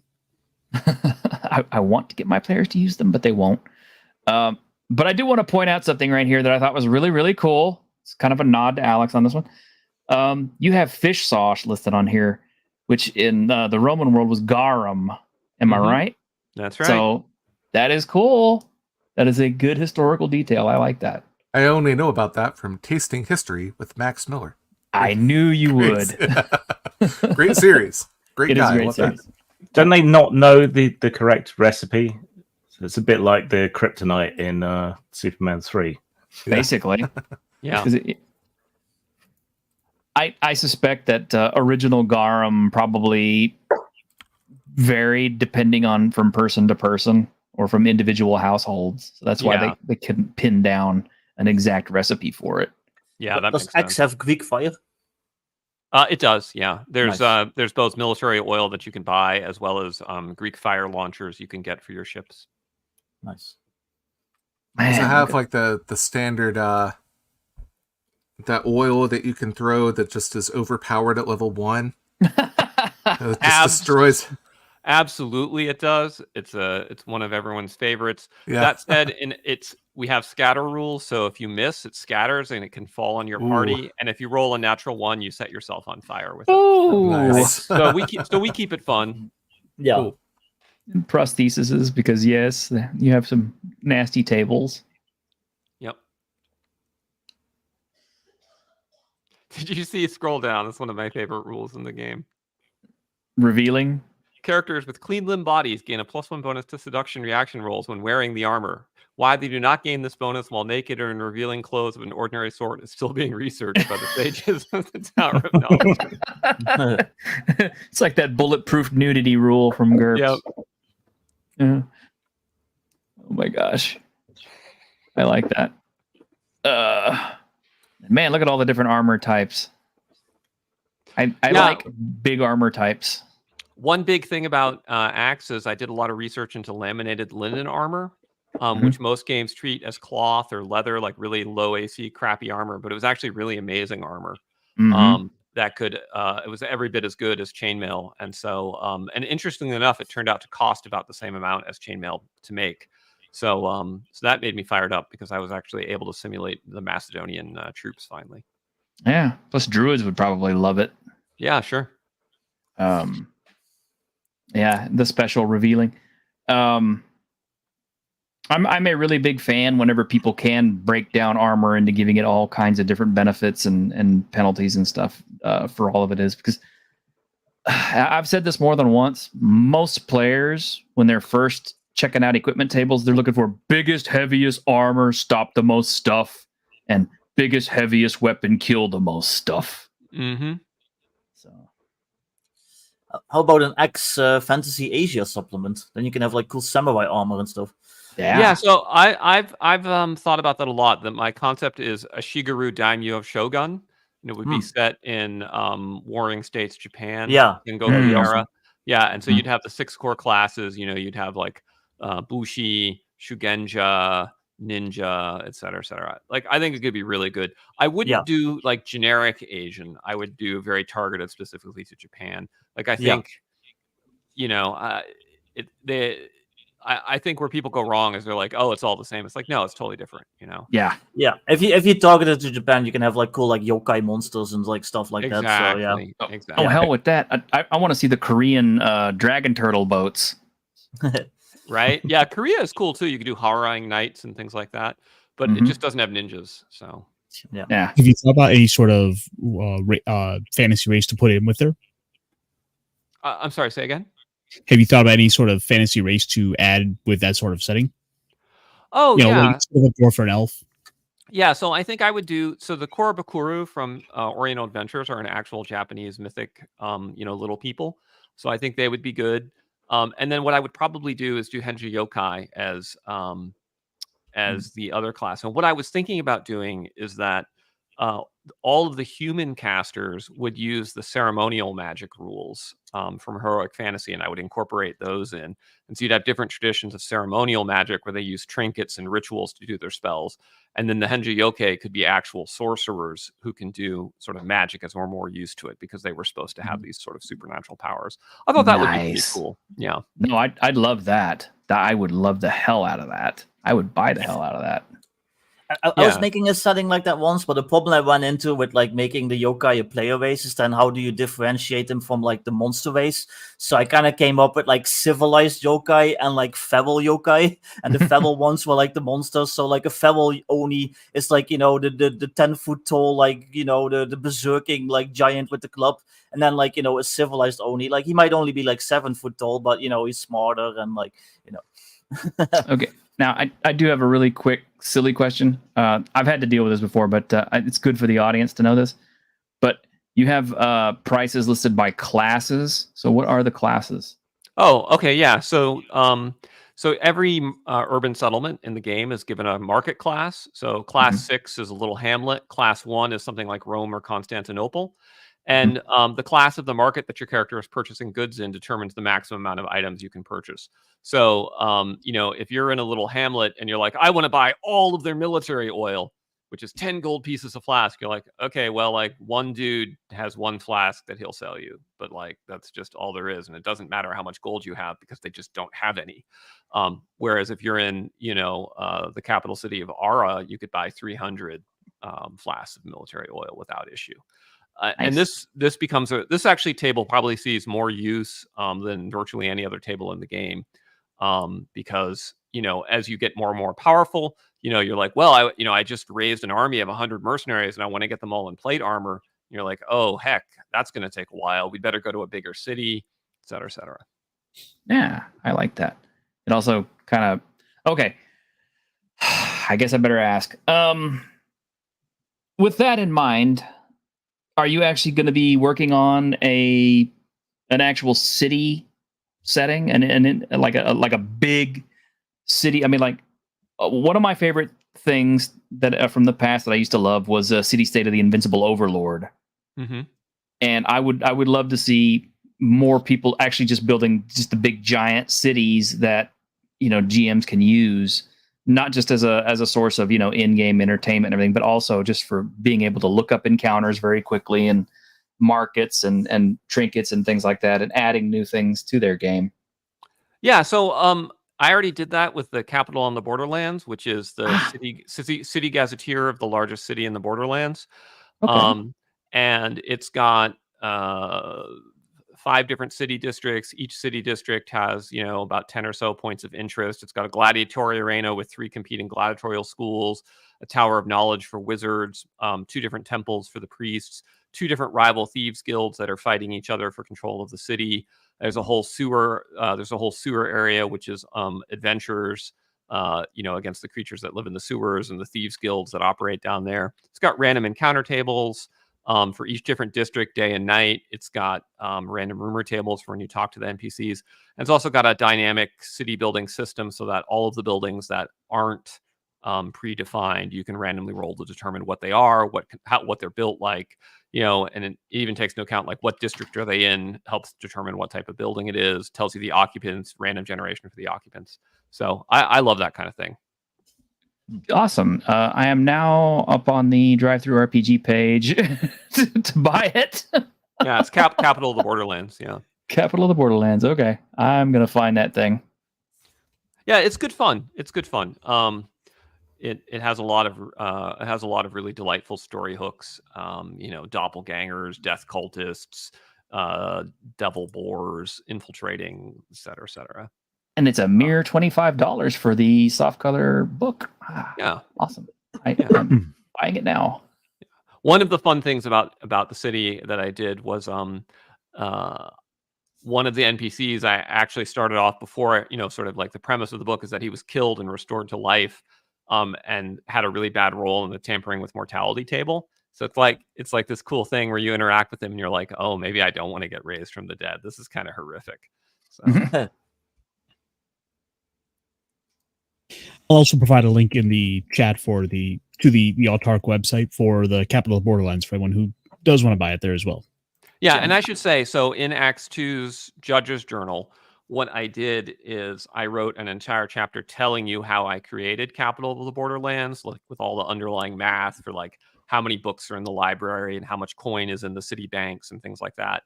And so I just bought it. Oh, awesome. Yeah, that's it, right? So wasn't kidding. Math for how many books are in the library is funny. I hate math and I suck at it. So if a player ever asks me, like, so how many books are in this city library? I don't know, like 100,000. That does sound right. I don't know. I'll just make something up. 5. Yeah. The problem you have then is they're like, oh, if there's 100,000 books, look how valuable that is, and then they start becoming book thieves or whatever, right? Yeah, but I don't know. If it's a gold for XP system, that doesn't get you XP though. It might get you gold, but it doesn't get you XP because stealing books isn't an adventure. Unless the library is being guarded by like scary like golems or something, then it might be an adventure. But yeah, if you get a sudden uptick in sales on this particular book, you can always thank me later. Awesome. Yeah, it's great. This is one of my favorite books we did. I love this stuff. So it's got the full gazetteer for the Borderlands, and then it breaks into the city itself. So right now you're in the gazetteer of the Borderlands section with all the points of interest. So you could just pick up this book and start running an ACKS campaign with it. Done. Oh wow! It's got the domain records for all the cities and everything. Yeah. Holy cow!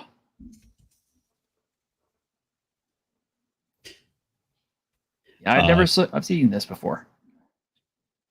That's because I'm really good at marketing and letting people know about the work that I've done. Yeah. Speak about letting people know about the work. T-shirt, you have a super chat. I do. Okay, sorry. I didn't. I was so busy. Let me get that. Snow. This money, so T-shirt doesn't have to cry that I never returned a favor. All right, thank you, Snowdub. And they partially paid for the book, so there you go. Yeah, he partially paid for the book. And let's get his clip for him, shall we?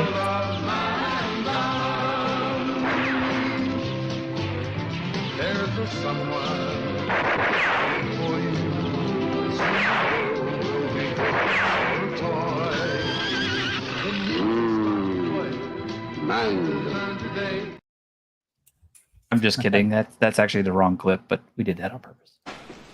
Go ahead, skin it. Skin that smoke wagon and see what happens. Love you, Snowdub. Thank you. Hey, Patty's Parlor asked a question, it looks like. Okay. Where are we at? I put them in the private chat. Okay. This one? Yeah. Okay. Yeah, so the answer there is adventures. I think adventures are the number one thing that can help the game, because every GM, every week there's that pressure. What are we doing tonight? What are we doing tonight? And having a whole bunch of really robust adventures is hugely helpful. So, and there is going to be a third-party product license. The game is going to be open, so you can build on it, et cetera, et cetera. Nice. I love that. And I love this. This is amazing. Oh, you haven't even gotten to the good stuff yet. Keep scrolling, yeah. I cannot wait till I get my copy of this. Now you get the city with its different tiers, all the different districts. Oh. I think I bought like the Gazetteer, the little thin book, and I kept meaning to buy this one, but I never got around to this one. Now I'm glad you talked me into it today. Yeah, all the organizations. There's your rumors. Here now we're into the dynamic building tables, so you can see. Whoa.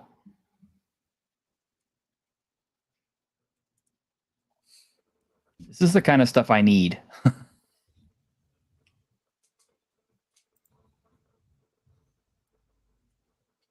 Public latrines, yes. Yeah, and if you so the way I built this, you'll appreciate this as a historian. So Mhm. they've done an enormous amount of work on Pompeii, categorizing all of the different buildings, and and so they can be like, oh, in Pompeii we found this many fast food restaurants and things like that. Mhm. So I actually created a spreadsheet of all the buildings in Pompeii, and I worked out the percentages of the different buildings they'd found, and then that's what I used to drive the construction of the city. So it'll give you the right number of toilets and the right number of fast food restaurants and the right number of shops and things like that based on the archaeological evidence we have, which obviously is imperfect, but it's a heck of a lot better than just making it up out of thin air. You have gong farmers in here. Okay, win. ACKS already does gong farming. It's true. Yes. One of T-shirt's favorite classes. It's my favorite class is the gong farmer. I played one in DCC and then in the other game that I ran. That's hilarious. Yes. Well, it's what's more heroic than starting life out as a 0-level gong farmer and then ended up becoming a warlord or something. Right. Yeah. Stuff legends are made of. Picking up shit to being the shit. That's right. Artisan occupations. Wow. Oh, wow. Here we go. And yes, there's building treasure in here too.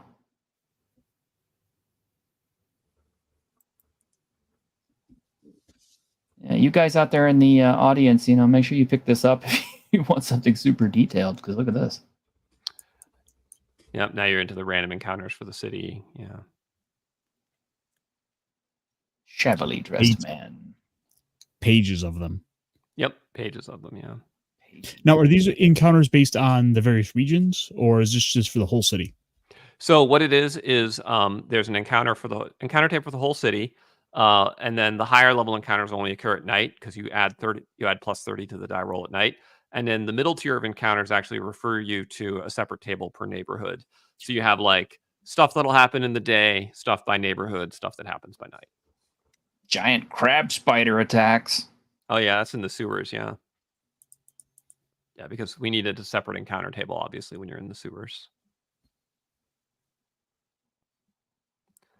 So then for each district, we go through the main points of interest and then show also the sewer system that underlies it. Oh, yeah, that looks familiar. Yep. I wasn't kidding. Like, it's genuinely a dungeon underneath the toilets. Carcass scavenger. Yep. Secrets of the Nether City is the adventure that goes beneath Cipheron, frequently called Secrets of the Nether Shitty. Yeah, so the premise of Secrets of the Nether City was that it was this ancient thing that was covered up by a volcano, and then the elves built a city on top of that, and then that city was destroyed, and then the humans built a city on top of that. So there's the Undercity is like the remains of the Elven city. And the Arrans build their sewer complex through the remains of the Elven city. So they're basically shitting on the elves who they conquered to take the region. And so they find this Elven temple and they use that as the cesspool for the toilets. But what they don't realize is that the Elven temple was built atop the ancient evil city below as like a way to keep it, to kind of sanctify it. And so what's happened is that years of poop and shit and urine and whatnot has essentially eroded it and broken through. But no one knows because who's going to go look in a cesspool? And so to get to the actual, deadly city below, you have to wade through the shit. And it's so funny because multiple player character groups in various campaigns have all refused to go in. And I'm like, and that's exactly why it's undiscovered. So it's like it's actually a really good justification for why there's an enormous undiscovered dungeon underneath the city, is it's just really disgusting to get there. Yeah. And I like these food details just because I'm one of those weird GMs who I like to describe the food that is being served. I mean, most of my players just kind of their eyes glaze over and they're like, yeah, I don't care.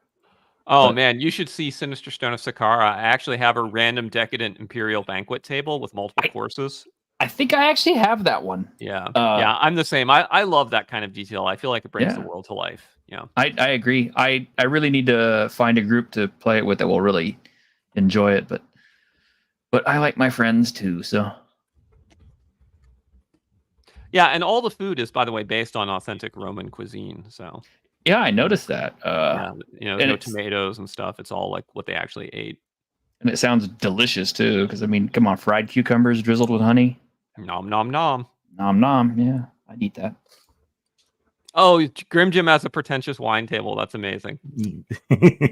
That's amazing. Pretentious wine table. Yes, you can describe the characteristics of the wine. Oh Hints my God. of. That's amazing. What is that in, Grim? Hmm? What is that in? Oh, it's just a random table I made up for a laugh. So great. Back in 2013. God. My gosh. Okay, well, we're almost at the 2-hour mark, so All right. I think it's Is- it's time to settle down. But Is there anything you wanted to link? Anything on the social medias? Oh, a couple things. So one, if you want to see a sneak preview of the rules, you can do so by joining my Patreon. At the $3 adventure tier, you get the revised rulebook. $5, you get the revised rulebook and the judge's journal. And in the $10 king tier, you get those two plus the monstrous manual. And so that's been how we've been playtesting it over the past several months. Then the other thing I'll say is we're currently doing a meme contest. So if you have a funny idea for an ACKS meme, join the ACKS Discord. The winner of the meme contest will get to help design the PDF cover of Judge's Journal. nice. Nice. Please, for the love of God, no pornographic memes and no memes that will get me canceled. However. You're already cancelled. You're immune now. Yeah. Yeah.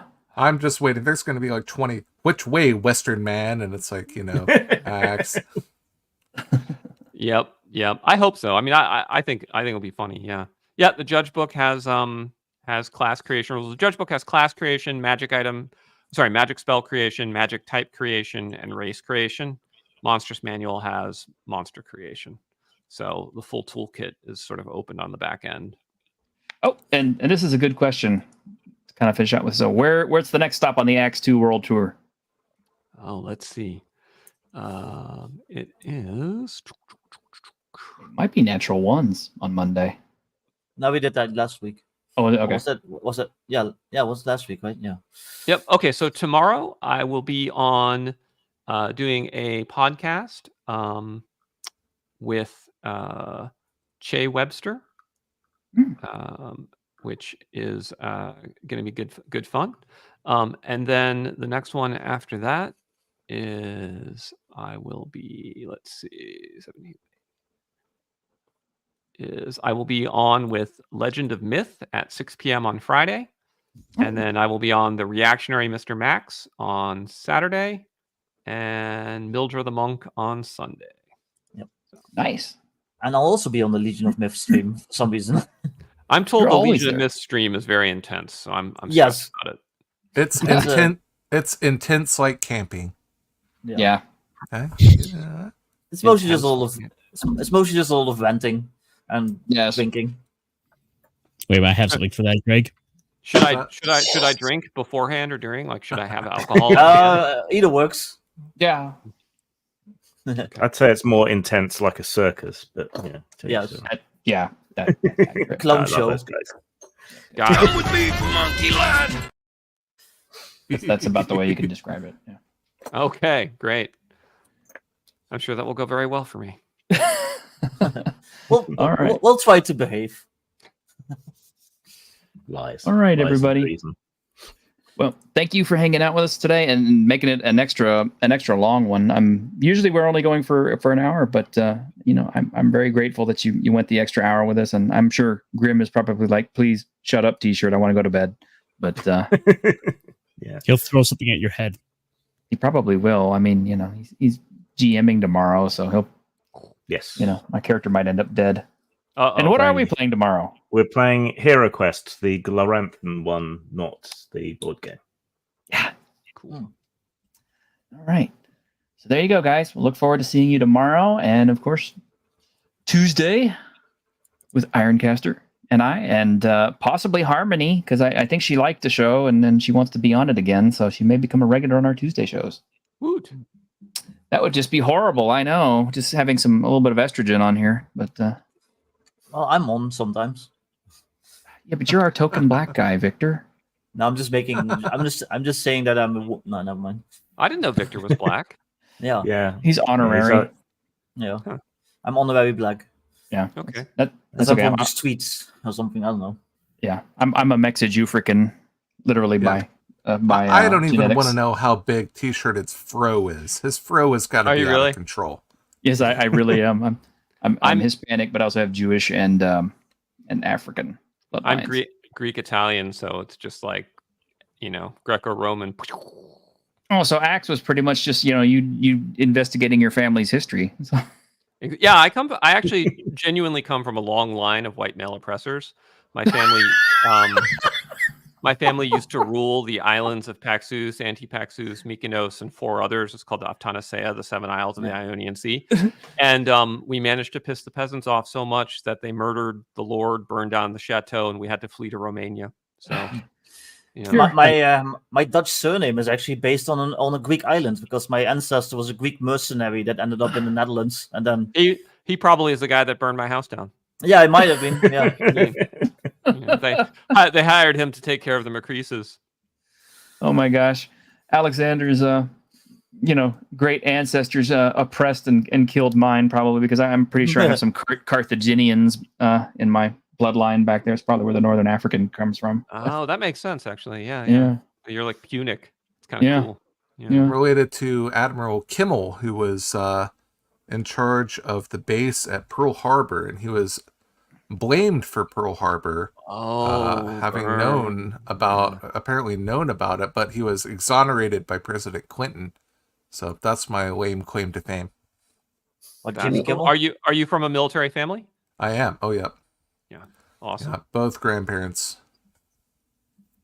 Awesome. Grim, of course, is Rob Zombie. I am descended from one of the major generals under Cromwell. Nice. Oh, nice. Yeah. Nice. So we decapitated kings. There you Hey. go. There you go. Yeah. Yeah. Right. Well, guys, it's been a lot of fun. I really enjoyed having you on. I Thanks so definitely much for want to having get me you on. back on when the Kickstarter is over, or whenever it starts going out. I definitely want to get you back on after I've had a chance to check it out. That'd be great. Yeah, Yeah. let me know. I'm happy to All come right. back on. All right.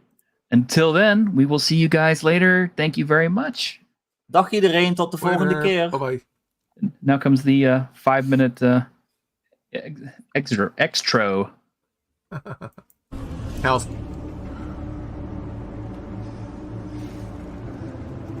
On behalf of the staff of the Independent California Motel, I wish you all sweet dreams.